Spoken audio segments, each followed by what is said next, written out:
Assalamualaikum warahmatullahi wabarakatuh. Perkenalkan, nama saya Adina dengan NIM C0E022051. Saya dari Prodi Keuangan Daerah.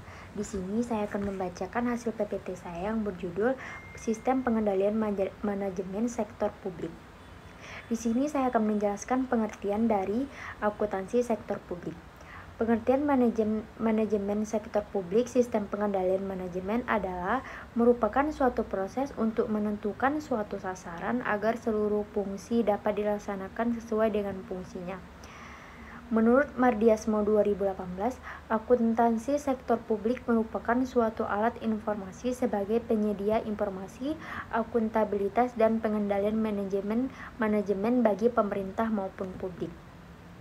Pengertian menurut Bastian 2010, akuntansi sektor publik adalah analisis dan teknik akuntansi yang diaplikasikan pada pengelolaan keuangan di lembaga tinggi negara.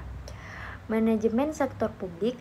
Proses pengendalian manajemen adalah proses di mana manajer di seluruh tingkatan memastikan bahwa orang-orang yang mereka awasi mengimplementasikan strategi yang dimaksudkan. Adapun fungsi pengendalian manajemen meliputi 1. Perencanaan, 2. Koordinasi, 3. Komunikasi informasi, 4. Pengambilan keputusan, 5. Memotivasi orang-orang dalam organisasi, 6. Pengendalian, 7. Penilaian kinerja. Struktur pengendalian manajemen. Pusat pertanggungjawaban adalah unit organisasi yang dipimpin oleh manajer yang bertanggung jawab terhadap aktivitas pusat pertanggungjawaban yang dipimpinnya. Tujuan dibuatnya pusat-pusat pertanggungjawaban tersebut adalah 1. Sebagai basis perencanaan, pengendalian, dan penilaian kinerja manajer dan unit organisasi yang dipimpinnya. 2. Untuk memudahkan mencapai tujuan organisasi. 3. Memfasilitasi terbentuknya goal. 4.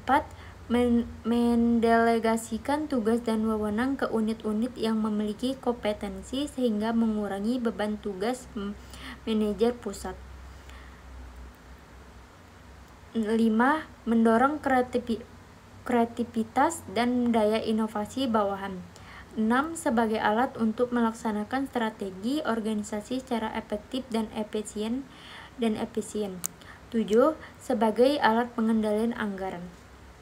Tanggung jawab manajer pusat pertanggungjawaban adalah untuk menciptakan hubungan yang optimal antara sumber daya input yang digunakan dengan output yang dihasilkan.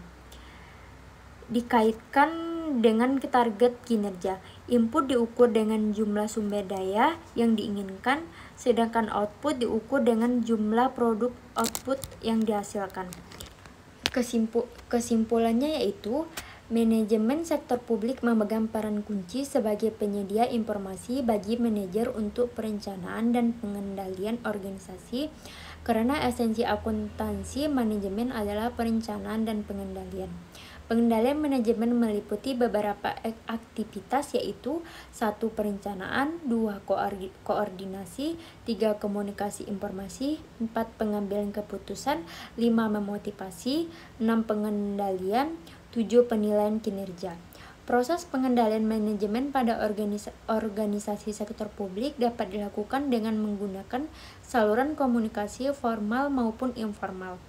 Sistem pengendalian manajemen suatu organisasi dirancang untuk mempengaruhi orang-orang di dalam organisasi tersebut agar berperilaku sesuai dengan tujuan organisasi.